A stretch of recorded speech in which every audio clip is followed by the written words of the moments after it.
All right, let's take another look at a couple more applications of the binomial situation. This one says you take a test of 10 multiple choice questions, each with 4 possible answers.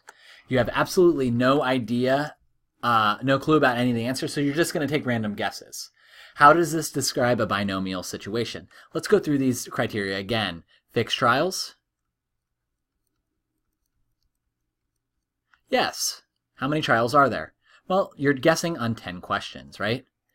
So we're looking for fits. Independent? Yeah. The first question has nothing to do with the second question. T, so 2 outcomes? There are 4 possible answers, but you're either going to get a question right or you're going to get a question wrong. So there are only 2 outcomes. And then the last thing is it the same probability each time? Think about that. I think it is. What is the probability that you get a question right? So I think the p value or probability that you get a question right is 1 out of 4 or 0.25. So we're going to define success here as getting a question right. We're going to define the probability of success as 0.25 because there's a 25% chance you get it right, or 1 out of 4, or 0.25. Remember, the probability of failure is 1 minus p, so 0.25. That is 1 minus p, and that would give us 0.75. And the random variable x represents x right out of 10. Now let's work out a couple of these. It says, what is the probability that you will get exactly half of the 10 questions right?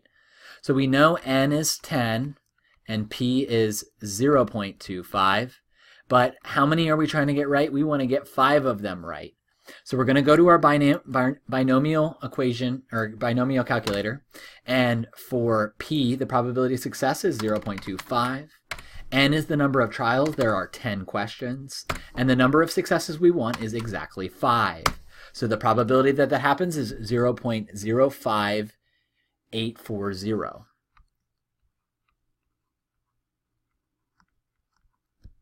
What is the probability that you get 3 of them right? Well, here, just instead of getting 5 right, we're going to change the x value to 3.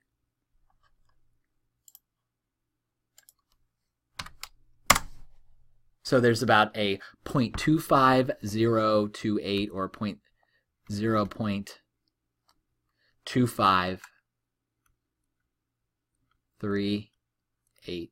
Let me make sure I rounded that right. 0.2503. Sorry about that. So 0.2503.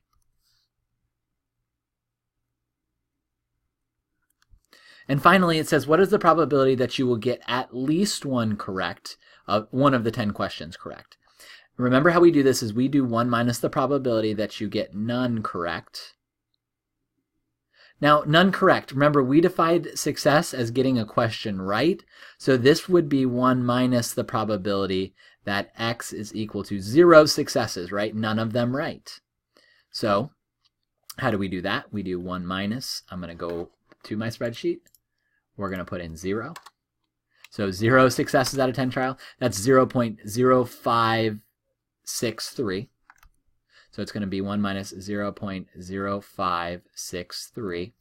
And then I'm going to need to use my calculator to figure this out. 1 minus 0.0563, which is 0.9437. So the probability that you get at least one right would be 0.9437. It's pretty likely that you get at least one right. I want to just let you know, we did this using another method before, right? We can do it this way. What is the probability that you don't get any right? Well, how many questions are there? There are 10, and the probability that you get an answer incorrect is 3 out of 4, and there are 10 questions. This will get you the same answer, and I'll show you that right now. 1 minus 3 out of 4 raised to the 10th power. We rounded, so it might be slightly different, but you can see it's pretty much, even if I rounded it 4 decimal places, we get the exact same thing. So the binomial is a little bit easier, but you can use either way to get this. All right, so now we're going to take a look at one more example. This is a really, really relevant situation. The Medisys pharmaceutical company is testing a large batch of aspirin tablets. They randomly choose 25 tablets, and all of them are bad, and all 25 are tested, and if they're all good, then the entire batch is passed through. If any one of the tablets are defective, then the entire batch of 1,000 is rejected. Now, we're going to treat this as an independent event, even just because we have a small sample size and we have a lot of pills. So we're doing a little statistical analysis, so we know we have 100 of the 1,000 that are defective, and so 900 of them are good. Why is this a binomial situation? There are fixed trials. Yes. Independent, we just said it was going to be. So yes. Are there 2 outcomes? Well, you're either going to get a good pill or you're going to get a bad pill. And then finally, is it the same probability? Well, what would the probability of success be?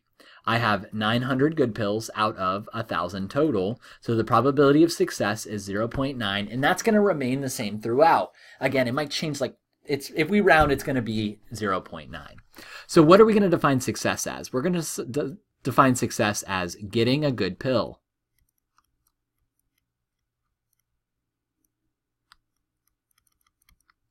The random variable x represents x successes out of n trials. The number of trials in this case, think carefully, how many pills are we selecting? We're selecting 25. And what is the probability that you get a good pill? We just said it was 0.9.